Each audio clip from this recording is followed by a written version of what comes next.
Balaji exam study में आपका स्वागत है। आज आपके लिए साइंस के 100 अति महत्वपूर्ण क्वेश्चन सिलेक्टेड लिए गए हैं। कम समय में ज़्यादा जानकारी लेने के लिए अभी सब्सक्राइब करें बालाजी एग्जाम स्टडी। तो पहला क्वेश्चन है हमारा, बच्चों का लिंग मुख्य रूप से निर्भर करता है। जो बच्चों का लिंग होता है वो मुख्य रूप से किस पर निर्भर करता है? आप सभी जानते हैं कि जो कहें तो स्त्री में XX गुणसूत्र होते हैं और पुरुष में XY गुणसूत्र होते हैं। जब स्त्री का X और पुरुष का X मिलता है तो लड़की उत्पन्न होती है। जब स्त्री का X और पुरुष का Y मिलता है तो लड़का उत्पन्न होता है। तो हम कह सकते हैं कहीं जाकर जो बच्चों का लिंग मुख्य रूप से किस पर निर्भर करता है? तो पिता पर करता है, क्योंकि स्त्री में तो XX गुणसूत्र होते हैं और पिता में XY गुणसूत्र होते हैं। तो जायज़ सी बात है, हमारा राइट आंसर चला जाएगा किसके साथ? पिता के साथ चला जाएगा राइट आंसर। ये हो जाएगा राइट। अगला क्वेश्चन है, सर्वप्रथम जीवाणु का पता किसने लगाया था?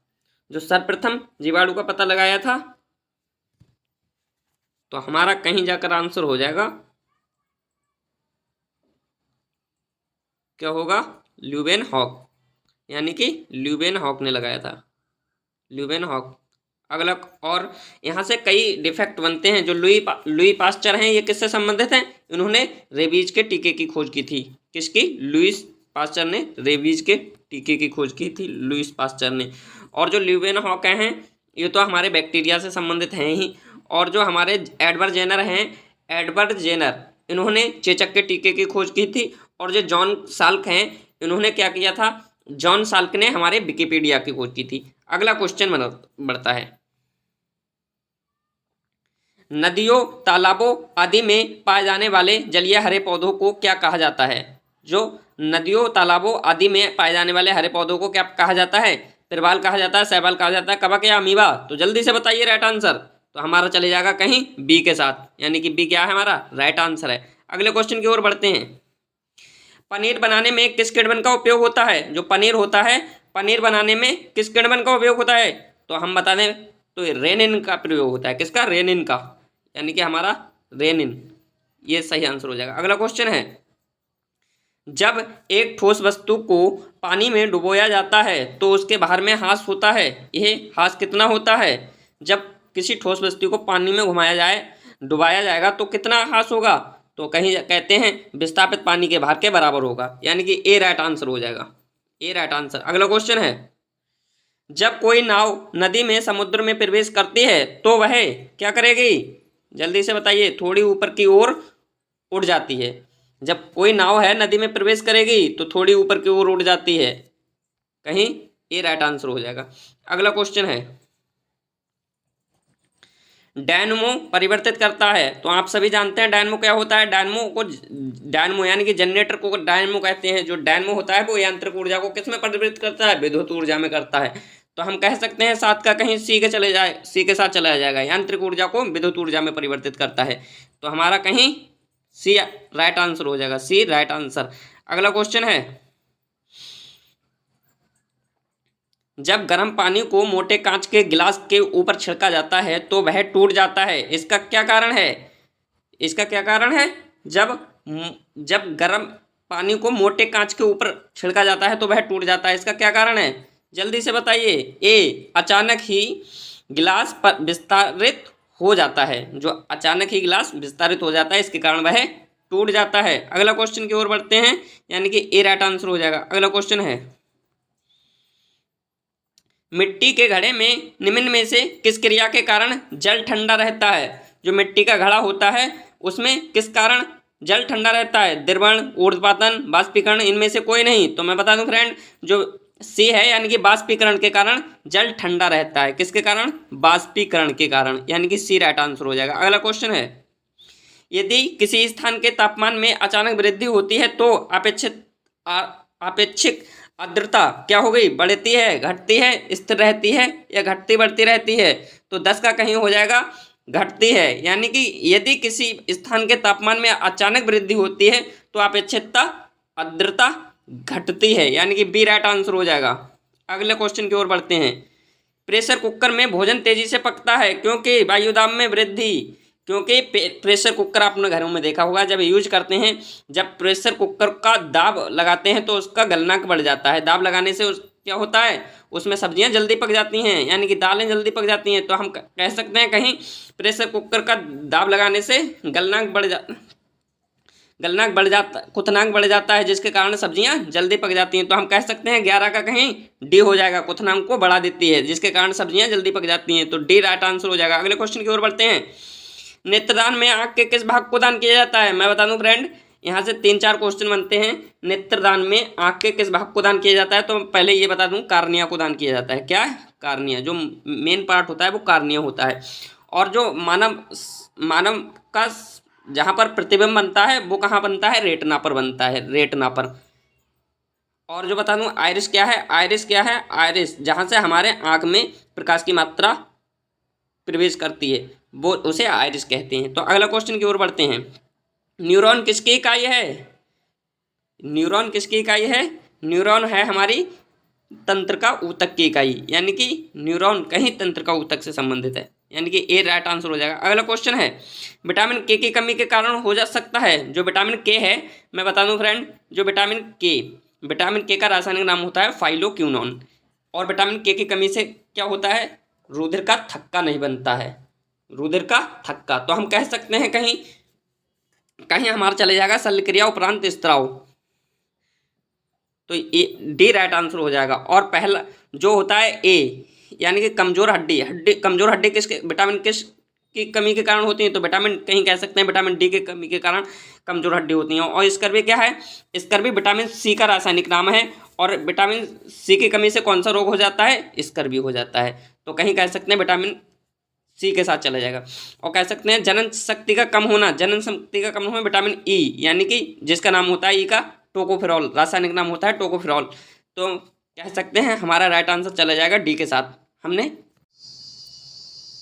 तो हमारा अगला क्वेश्चन है, लाल कांच को अधिक ताप पर गर्म करने पर वह कैसा दिखाई देगा? अगर लाल कांच है उसे गर्म करने पर वह कैसा दिखाई देगा? तो मैं बताऊं फ्रेंड, वो हरा दिखाई देगा। कैसा? हरा दिखाई देगा। तो ए राइट आंसर हो जाएगा। अगला क्वेश्चन की ओर बढ़ते हैं। डायोप्टर किसकी इकाई होती है? तो आप सभी जानते हैं जो डायोप्टर होती है वो लेंस की क्षमता की इकाई होती है, यानी कि ए राइट आंसर हो जाएगा। अगले क्वेश्चन की ओर बढ़ते हैं। फटाफट इस वीडियो में 100 क्वेश्चन लेके आए हैं, बहुत सिलेक्टेड, बहुत इंपॉर्टेंट हैं, जो कि अति महत्वपूर्ण है और हर कंपटीशन एग्जाम में पूछे जा रहे हैं, वही सिलेक्टेड किए हैं। डॉक्टरों के थर्मामीटर का आविष्कार किसने किया था? तो मैं बताऊं फ्रेंड, जो डॉक्टरों के थर्मामीटर का आविष्कार किसने किया था? यानी कि फ़ारेनहाइट ने। और थर्मामीटर द्वारा क्या नापा जाता है? कहीं कहते हैं जो फीवर आता है, बुखार आ जाता है, तो कहते हैं बुखार आ जाता है, बुखार को डॉक्टरों के थर्मामीटर द्वारा नापा जाता है। तो हमारा कहीं ए राइट आंसर हो जाएगा। अगले क्वेश्चन की ओर बढ़ते हैं।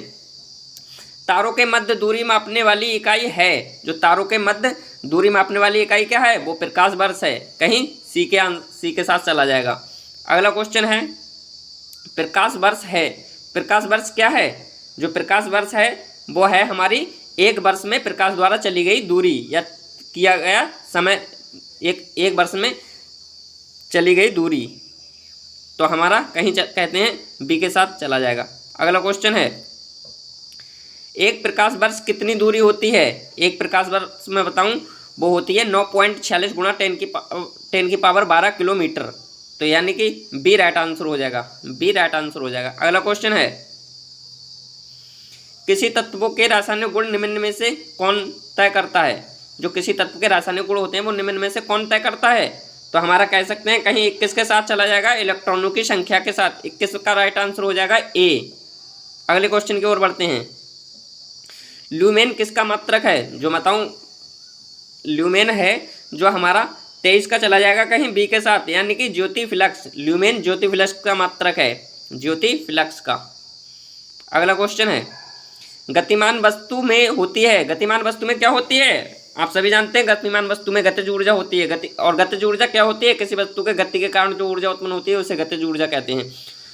और मैं बता दूं फ्रेंड, जो स्थितिज ऊर्जा क्या होती है? तो मैं कह सकता हूं कहीं चला जाएगा हमारा सी के साथ राइट आंसर। और मैं बताऊं जो फ्रेंड, स्थितिज ऊर्जा क्या होती है? स्थितिज ऊर्जा किसी वस्तु के स्थिति के कारण जो ऊर्जा उत्पन्न होती है उसे स्थितिज ऊर्जा कहते हैं। तो अगला क्वेश्चन की ओर बढ़ते हैं। अगला क्वेश्चन है, प्रकाश की चाल को सर्वप्रथम किसने मापा था? जो प्रकाश की चाल होती है उसे सर्वप्रथम किसने मापा था? रोमर ने, गैलीलियो ने, न्यूटन ने, हाइमेंस ने। तो तो किसने नापा था? तो कहीं कह सकते हैं वो रोमर ने नापा था। किसने? रोमर ने, यानी कि ए राइट आंसर हो जाएगा। अगला क्वेश्चन की ओर बढ़ते हैं। घड़ी में चाबी देने पर कौन सी ऊर्जा संग्रहित होती है? तो मैं बता दूं फ्रेंड, यहाँ पर हो जाएगा हमारा स्थितिज ऊर्जा। वहाँ पर किसी वस्तु की गति के कारण कौन सी ऊर्जा होती है? गतिज। और यहाँ स्थिति की बात हो रही है तो यहाँ पर स्थितिज ऊर्जा होगी, यानी कि सी राइट आंसर हो जाएगा। सी राइट आंसर हो जाएगा। अगले क्वेश्चन की ओर बढ़ते हैं। किसी लिफ्ट में बैठे हुए व्यक्ति को अपना भार कब अधिक मालूम पड़ता है? जब लिफ्ट तेज गति से नीचे आ रही हो, जब लिफ्ट तुरंत गति से ऊपर जा रही हो, सामान्य वेग से नीचे आ रही हो, सामान्य वेग से ऊपर जा रही हो। तो हम कह सकते हैं कहीं जब लिफ्ट तुरंत गति के से ऊपर जा रही हो, तो यानी कि बी राइट आंसर हो जाएगा इसका। जब बी यानी कि लिफ्ट तुरंत गति से ऊपर जा रही हो। अगला क्वेश्चन है, एक लिफ्ट में किसी व्यक्ति का प्रत्यक्ष भार वास्तविक भार से कम होता है जब लिफ्ट जा रही हो। जब लिफ्ट जा रही हो यानी कि त्वरण के साथ नीचे, त्वरण के साथ नीचे, तो यानी कि बी राइट आंसर हो जाएगा। अगला क्वेश्चन है, सभी गैसें शून्य आयतन घेरती हैं जब तापक्रम होता है, कितना होता है? -273 डिग्री सेल्सियस। -273 degree Celsius. सभी गैसें शून्य आयतन घेरती हैं जब तापक्रम होता है -273 डिग्री सेल्सियस। अगला क्वेश्चन की ओर बढ़ते हैं। परम ताप का मान कितना होता है? तो आप सभी जानते हैं जो परम ताप का मान होता है वो 0 डिग्री सेल्सियस होता है। कितना होता है? 0 डिग्री सेल्सियस। कितना? कहीं से कह सकते हैं इसका थोड़ा वो है, यानी कि कहीं 200, कहीं कह सकते हैं -273 डिग्री सेल्सियस होगा इसका राइट आंसर, यानी कि ए ना होकर बी ही होगा इसका राइट आंसर। अगला क्वेश्चन है, लवण जो जल अवशोषण करता है कहलाता है, जो जल अवशोषण करता है क्या कहलाता है? वो हाइग्रोस्कोपिक लवण कहलाता है, यानी कि ए राइट आंसर हो जाएगा, ए। अगला क्वेश्चन है, नीले लिटमस पत्र को लाल कर देता है। मैं बताऊं फ्रेंड, जो अम्ल होता है वो नीले लिटमस पत्र को लाल कर देता है। और अम्ल क्या होते हैं? अम्ल बताऊं फ्रेंड, आर्य नियम के अनुसार बेयोगी जो जलीय विलयन में H+ आयन देते हैं अम्ल कहलाते हैं। और क्षार क्या होते हैं? आर्य नियम के अनुसार बेयोगी जो जलीय विलयन में माइनस हाइड्रोक्साइड देते हैं। वहाँ H+ आयन क्यों हो रही है? यहाँ माइनस हाइड्रोक्साइड की बात हो रही है। तो अम्ल में क्या होता है? प्लस आयन होते हैं और क्षार में माइनस हाइड्रोक्साइड होते हैं। तो मैं बताऊं फ्रेंड, जो नीले लिटमस पत्र को लाल कर देता है वो अम्ल होता है, और जो लाल लिटमस पत्र को नीला कर देता है वो क्षार होता है। तो अगले क्वेश्चन की ओर बढ़ते हैं, यानी कि इसका राइट आंसर हो जाएगा हमारा अम्ल। क्या हो जाएगा? अम्ल। अगले क्वेश्चन की ओर बढ़ते हैं, लाल लिटमस पत्र को नीला कर देता है, उसमें पूछे थी नीले लिटमस पत्र को लाल कर देता है तो अम्ल, और जब लाल लिटमस पत्र को नीला कर देता है तो वो क्या होता है? कहीं कह सकते हैं हम क्षार के साथ चला जाएगा। अगला क्वेश्चन है, सोयाबीन में प्रोटीन का प्रतिशत कितना होता है? जो सोयाबीन होता है, सोयाबीन में प्रोटीन का प्रतिशत कितना होता है? सभी जानते हैं 42% होता है। कितना? कहीं कह सकते हैं 42% के साथ चला जाएगा। अगला क्वेश्चन है, शरीर में हीमोग्लोबिन का क्या कार्य होता है?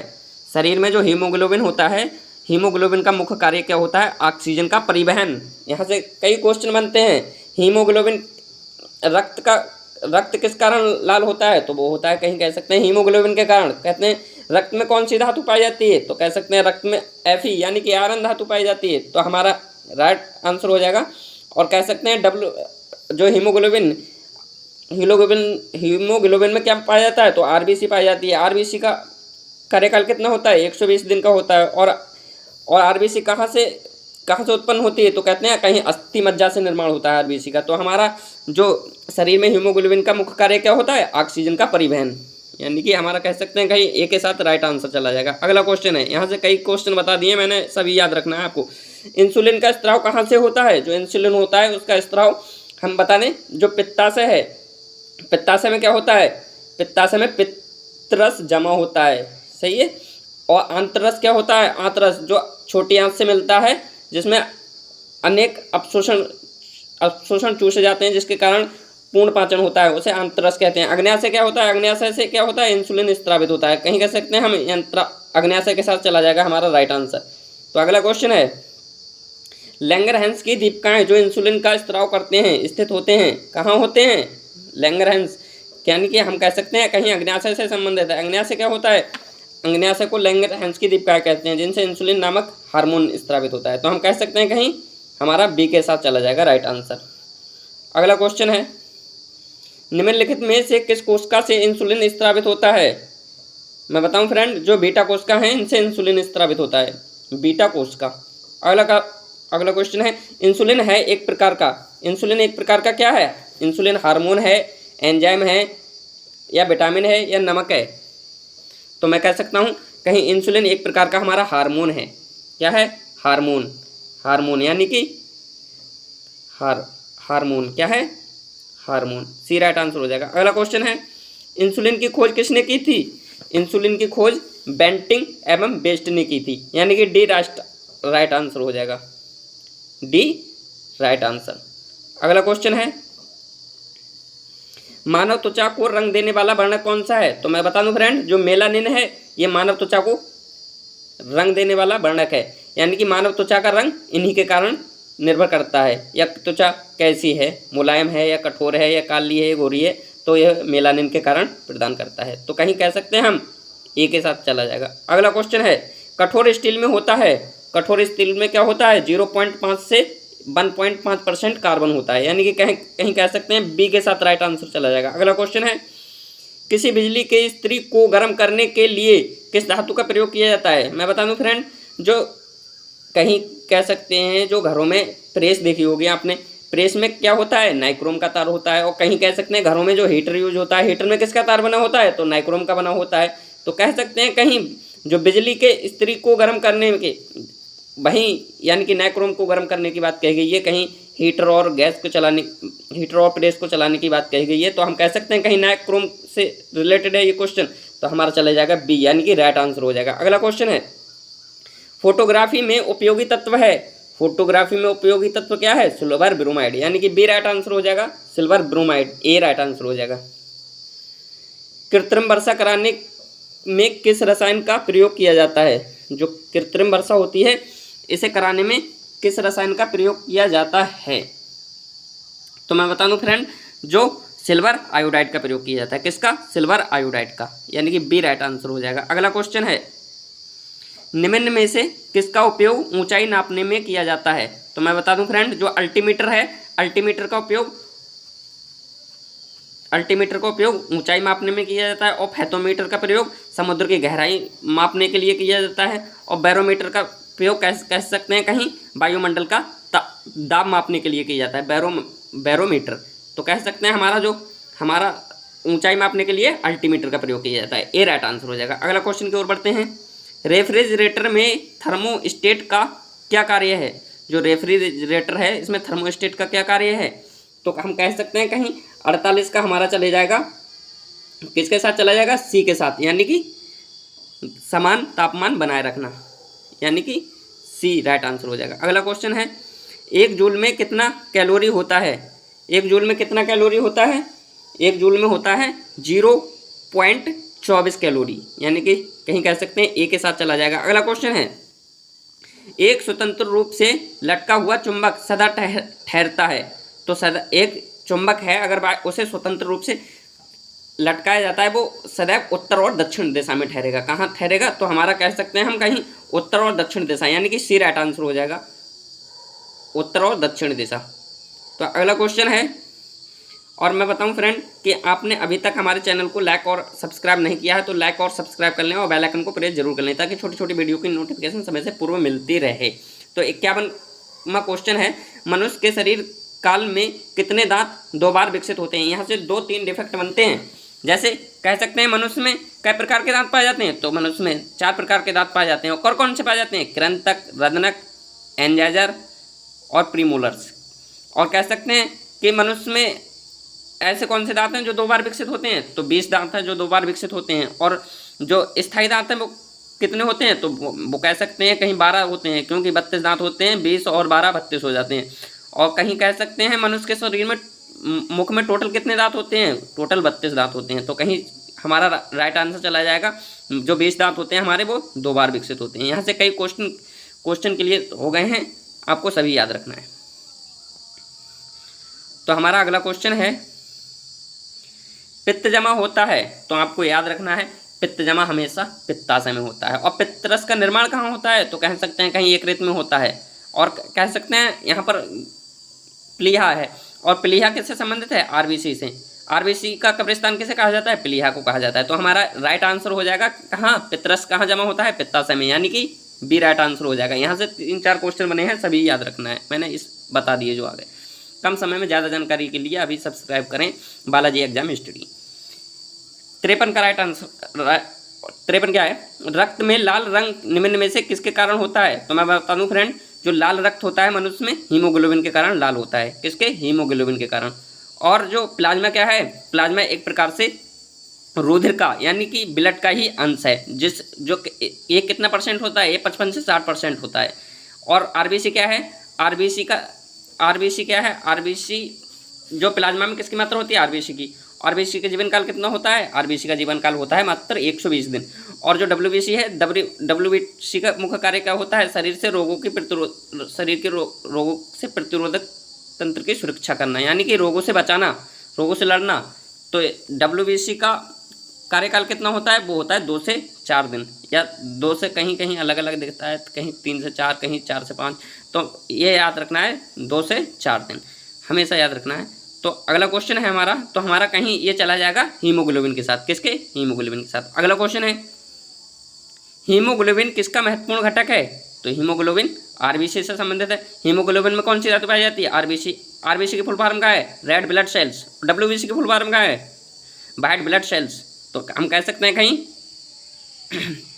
हमारा हीमोग्लोबिन में क्या पाया जाता है, आरबीसी, यानी कि ए राइट आंसर। अगला क्वेश्चन है, लाल रक्त कणिकाओं का निर्माण कहाँ होता है। जो लाल रक्त कणिकाएं हैं उनका निर्माण अस्थिमज्जा में होता है। मैंने अभी बताया था आरबीसी का निर्माण कहाँ होता है, अस्थिमज्जा, और आरबीसी को ही हम लाल रक्त कणिकाएं कहते हैं। तो हमारा कहीं चला जाएगा डी राइट आंसर हो जाएगा, अस्थिमज्जा में। अगला क्वेश्चन है, मानव शरीर के अंदर रक्त में से किसकी उपस्थिति के कारण नहीं जमता है। जो मानव रक्त होता है, जो अंदर किसकी उपस्थिति के कारण नहीं जमता है। तो मैं बता दूं फ्रेंड, जो हेपेरिन नामक प्रोटीन होता है उसके कारण हमारे शरीर में रक्त नहीं जमता है। और हेपेरिन किससे स्रावित होता है, यकृत से निर्माण होता है इसका। तो याद रखना है, यकृत से इसका निर्माण होता है। हेपेरिन के कारण शरीर में अंदर रक्त नहीं जमता है। और जो फाइब्रिनोजेन क्या है, ये फाइब्रिनोजेन क्या है, ये हमारे रक्त बाहर ब्लड से संबंधित है। ये फाइब्रिनोजेन बाहर रुधिर का बहता है तो उसका थक्का बना देता है। तो कह सकते हैं हमारा कहीं राइट आंसर चला जाएगा किसके साथ, बी के साथ, ये राइट आंसर हो जाएगा। अगला क्वेश्चन है, एग्रोहिस्टोलॉजी में किसका अध्ययन किया जाता है। जो एग्रोहिस्टोलॉजी है इसमें किसका अध्ययन किया जाता है। तो बताना है सी, यानी कि हमारा घासों का अध्ययन किया जाता है, यानी कि घासों का, सी राइट आंसर हो जाएगा। तो अगला क्वेश्चन है, मार्स गैस के नाम से जानी जाती है। जो मार्स गैस है वो उसके नाम से क्या जानी जाती है, जो मीथेन गैस है वो मार्स गैस के नाम से जानी जाती है, ए राइट आंसर हो जाएगा। अगला क्वेश्चन है, दूध का पीएच मान कितना होता है। जो दूध होता है, आप सभी को पता है दूध का पीएच मान कितना होता है, मैं बताऊं, जो हमारा 6.4 होता है, ये दूध का पीएच मान होता है। तो हमारा कहीं कह सकते हैं हम डी के साथ राइट आंसर हो जाएगा। अगला क्वेश्चन है, किस विटामिन की कमी से जनन क्षमता क्षीण हो जाती है। तो यहाँ से मैं 4 डिफेक्ट बताऊंगा आपको, किस विटामिन की कमी से जनन क्षमता क्षीण हो जाती है। तो विटामिन ई, कह सकते हैं कहीं विटामिन ई का रासायनिक नाम क्या है, तो विटामिन ई का रासायनिक नाम टोकोफेरोल है। विटामिन ई का रासायनिक नाम टोकोफेरोल कह सकते हैं। तो हमारा कहीं राइट आंसर हो जाएगा विटामिन ई के साथ। और जो विटामिन सी क्या होती है, विटामिन सी का रासायनिक नाम होता है एस्कॉर्बिक एसिड। और विटामिन सी किसकी कमी के कारण होती है, जो कि आंवला और संतरा, ये इसके मुख्य स्रोत हैं। और विटामिन कमी से रोग कौन सा हो जाता है, रुधिर, यानी कि क्या हो जाता है, कहीं कह सकते हैं स्कर्वी, यानी कि मसूड़ों में दांत आने मसूड़ों के दांतों में खून आने लगता है। तो और जो विटामिन डी का रासायनिक नाम क्या है, विटामिन डी का रासायनिक नाम क्या है, कैल्सीफेरॉल। और विटामिन डी की कमी से कौन सा रोग हो जाता है, यानी कि सूखा रोग हो जाता है। कहीं कह सकते हैं विटामिन के क्या है, विटामिन के क्या है, फाइलोक्विनोन। विटामिन के की कमी से कौन सा रोग हो जाता है, रुधिर का थक्का न जमना। तो कह सकते हैं हमारा राइट आंसर चला जाएगा सी के साथ, क्या हो जाएगा, सी, इस क्वेश्चन का राइट आंसर। इसमें 4 डिफेक्ट बने हैं, चारों याद रखना है। अगला क्वेश्चन है, सर सीवी रमन को भौतिक का नोबेल पुरस्कार कब प्राप्त हुआ था? जो सर सीवी रमन है उन्हें भौतिकी का नोबेल पुरस्कार कब प्राप्त हुआ था? तो मैं बताऊं फ्रेंड, जो इन्हें मिला था 1930 में मिला था, यानी कि बी राइट आंसर हो जाएगा। अगला क्वेश्चन है, रेडियोधर्मी पदार्थ उत्सर्जित करता है, किसको करता है? अल्फा किरणें, बीटा किरणें, गामा किरणें या उपरोक्त सभी? तो मैं कह सकता हूं कहीं अल्फा बीटा गामा के साथ चला जाएगा, उपरोक्त सभी के साथ। अगला क्वेश्चन है, निम्नलिखित में से कौन वैकल्पिक ऊर्जा का सबसे बड़ा भंडार है? कौन है? तो मैं बताऊं फ्रेंड, सौर ऊर्जा है, यानी कि सूर्य की ऊर्जा, ये सबसे बड़ा वैकल्पिक ऊर्जा का भंडार है, सौर ऊर्जा, ये राइट आंसर हो जाएगा। अगला क्वेश्चन है, परमाणु के नाभिक में निम्न कण होते हैं, क्या होते हैं? परमाणु के नाभिक में प्रोटॉन और न्यूट्रॉन होते हैं, क्या होते हैं? प्रोटॉन और न्यूट्रॉन, कहीं कह सकते हैं सी के साथ राइट आंसर हो जाएगा। अगला क्वेश्चन है, जैव विकास को सर्वप्रथम किसने समझाया था? जो जैव विकास है उसे सर्वप्रथम किसने समझाया था? तो हम कह सकते हैं कहीं हमारा चला जाएगा लैमार्क ने समझाया था, जैव विकास को लैमार्क ने, इन्होंने लैमार्क में पर प्रयोग किए थे, यानी कि बी राइट आंसर हो जाएगा। अगला क्वेश्चन है, वायु किसका गुणनफल है? वायु है जो किसका गुणनफल है? तो हम कह सकते हैं कहीं द्रव्यमान और त्वरण का गुणनफल है, वायु होता है जो द्रव्यमान और त्वरण का गुणनफल होता है। अगला क्वेश्चन है, वायुमंडल में कौन सी नोबेल गैस नहीं पाई जाती है? जो वायुमंडल है उसमें कौन सी नोबेल गैस नहीं पाई जाती है? Argon, neon, helium, radon. तो हम कह सकते हैं आर्गन भी पाई जाती है हमारे वायुमंडल में, नियॉन भी पाई जाती है, हीलियम भी पाई जाती है, कहीं कह सकते हैं हम रेडॉन हमारे वायुमंडल में नहीं पाई जाती है, क्या? रेडॉन, डी राइट आंसर हो जाएगा। अगला क्वेश्चन है,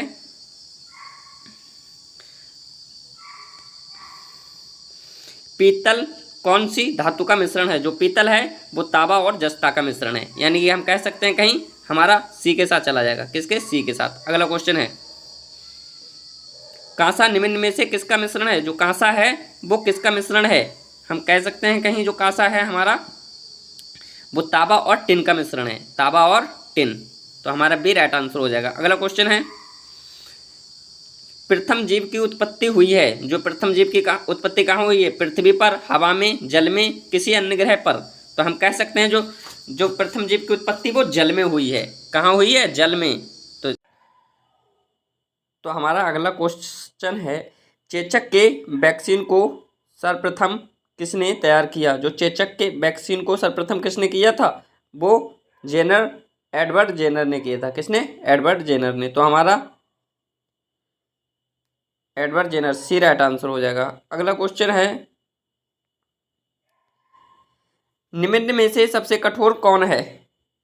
आप सभी जानते हैं जो हीरा है वो सबसे कठोर है, ज़्यादा एक्सप्लेन करने की जरूरत नहीं है, ए राइट आंसर हो जाएगा। अगला क्वेश्चन है, RDX का पूर्ण रूप क्या है?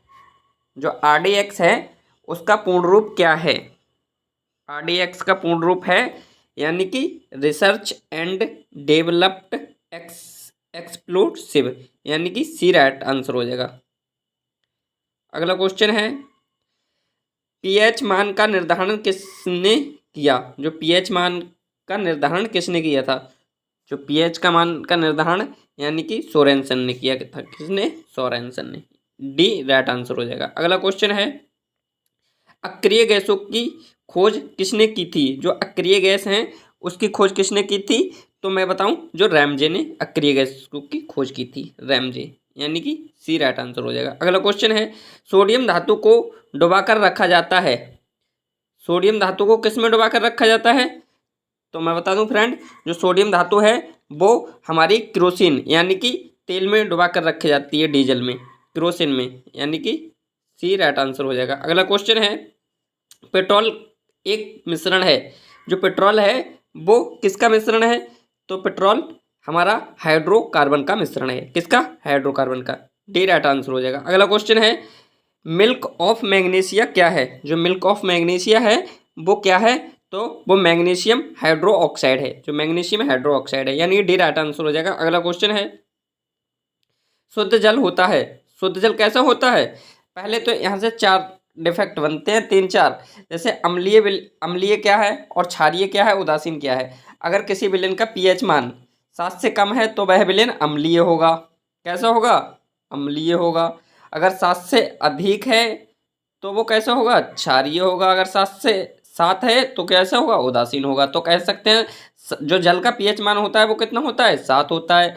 तो हमारा विलेन का जो विलेन कैसा होगा, उदासीन होगा। तो हमारा कहीं चला जाएगा, उदासीन के साथ।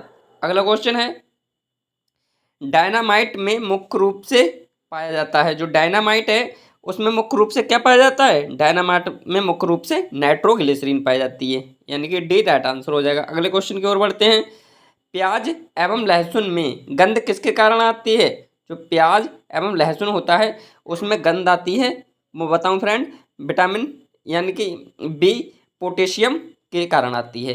प्याज एवं लहसुन में गंध पोटेशियम के कारण आती है, यानी कि बी राइट आंसर हो जाएगा। अगला क्वेश्चन है, समुद्री जल से नमक किस विधि द्वारा तैयार किया जाता है, जो समुद्र के जल से नमक निकाला जाता है वो किस विधि द्वारा निकाला जाता है, तो मैं बताऊं फ्रेंड, वो बाष्पीकरण विधि द्वारा निकाला जाता है। और बताऊं जो बाष्पीकरण विधि है वो क्या है, जब एक बीकर में जल को लेकर उसमें गर्म करते हैं और पानी बाष्प बनकर उड़ जाता है और शेष रह जाता है, उसे नमक प्राप्त होता है, तो उसे ही इस प्रकार नमक प्राप्त किया जाता है। अगला क्वेश्चन है, सिंदूर का रासायनिक नाम क्या होता है, तो मैं बताऊं फ्रेंड, जो सिंदूर का रासायनिक नाम होता है वो मर्क्यूरिक सल्फाइड होता है, मर्क्यूरिक सल्फाइड। और जो मर्क्यूरिक सल्फाइड है इसका जो मर्क्यूरिक सल्फाइड है इसका सूत्र होता है, क्या होता है, HgS। जो मर्क्यूरिक सल्फाइड का सूत्र है। सिंदूर का रासायनिक नाम क्या होता है, मर्क्यूरिक सल्फाइड, यानी कि डी राइट आंसर हो जाएगा। अगला क्वेश्चन है, फ्रीऑन का रासायनिक नाम है, जो फ्रीऑन है उसका रासायनिक नाम क्या है, फ्रीऑन का रासायनिक नाम है क्लोरोफ्लोरोकार्बन। फ्रीऑन का रासायनिक नाम क्या है, क्लोरोफ्लोरोकार्बन, यानी कि कहीं कह सकते हैं ए के साथ चला जाएगा। अगला क्वेश्चन है, तड़े चालक बनाए जाते हैं, जो तड़े चालक हैं वो किसके बनाए जाते हैं, वो कह सकते हैं हम कहीं तांबे के बनाए जाते हैं, किसके, तांबे की, यानी कि बी राइट आंसर हो जाएगा। अगला क्वेश्चन है, लिफ्ट की खोज किसने की थी, जो लिफ्ट है उसकी खोज किसने की थी, ओटिस ने की थी, किसने, ओटिस, यानी कि डी राइट आंसर हो जाएगा। अगला क्वेश्चन है, बेचुरी मीटर से ज्ञात करते हैं, जो बेचुरी मीटर है इससे क्या ज्ञात करते हैं, जो बेचुरी मीटर है उससे ज्ञात करते हैं हम जल के प्रवाह की दर। जल के प्रवाह की दर किससे करते हैं, बेचुरी मीटर से ज्ञात। तो हमारा कहीं कह सकते हैं डी राइट आंसर हो जाएगा। अगला क्वेश्चन की ओर बढ़ते हैं, ब्रह्मांड में कौन सा तत्व सर्वाधिक मात्रा में पाया जाता है, जो ब्रह्मांड है उसमें सर्वाधिक मात्रा में कौन सा तत्व पाया जाता है, तो हम कह सकते हैं कहीं ऑक्सीजन, नाइट्रोजन, हीलियम, हाइड्रोजन। तो हम कह सकते हैं कहीं ब्रह्मांड में सबसे ज़्यादा क्या मात्रा है, हाइड्रोजन। और जो ब्रह्मांड में नाइट्रोजन कितना प्रतिशत होता है, वो होता है 78% नाइट्रोजन होता है, और 21% कहते हैं कहीं ऑक्सीजन होती है, और कहीं कहते हैं 1% क्या होता है, 1% अन्य गैसें होती हैं, अन्य गैसें। तो हमारा कहीं कह सकते हैं हमारा राइट आंसर क्या चलेगा, हाइड्रोजन। अगला क्वेश्चन है, जब बर्फ पिघलती है तो इसका आयतन बढ़ता है, आयतन घटता है, अपरिवर्तित रहता है, पहले बढ़ता है फिर घटता है। जब बर्फ पिघलती है तो क्या होगा, आयतन बढ़ेगा घटेगा, तो कह सकते हैं कहीं आयतन बढ़ता घटता है। अब जब जल पिघल जाएगा उसमें से तो आयतन घट जाएगा, तो कह सकते हैं कहीं राइट आंसर बी के साथ चला जाएगा। अगला क्वेश्चन है, और मैं बताऊं फ्रेंड कि आपने अभी तक हमारे चैनल को लाइक और सब्सक्राइब नहीं किया है तो लाइक और सब्सक्राइब जरूर कर लें और बेल आइकन को प्रेस कर लें, ताकि छोटी छोटी वीडियो की नोटिफिकेशन समय से पूर्व मिलती रहे।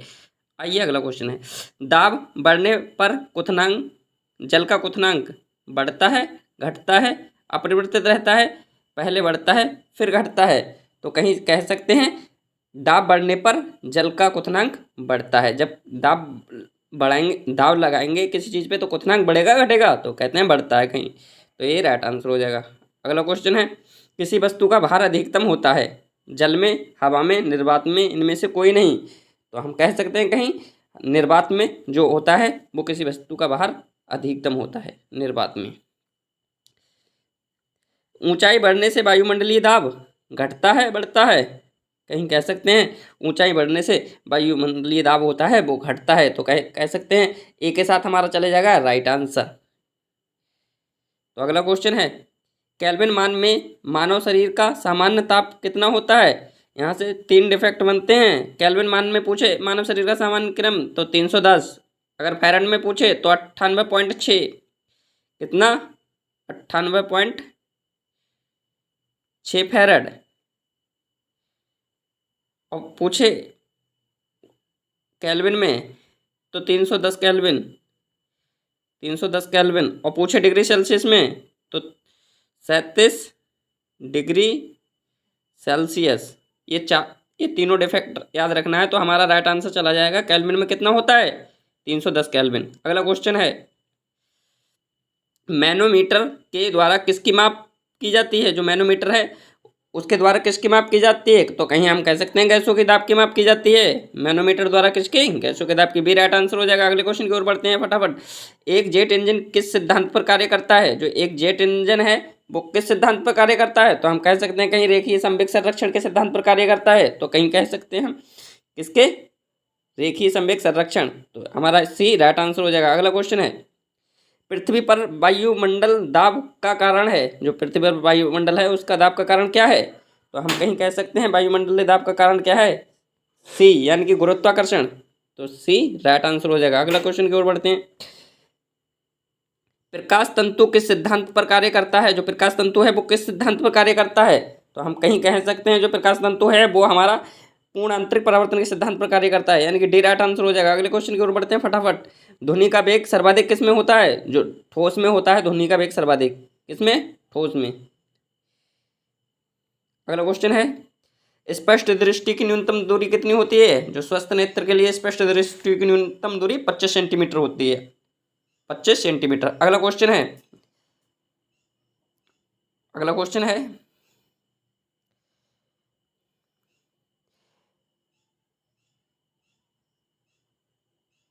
लास्ट तक बने रहने के लिए धन्यवाद। फिर मिलते हैं अगली वीडियो में नए टॉपिक के साथ।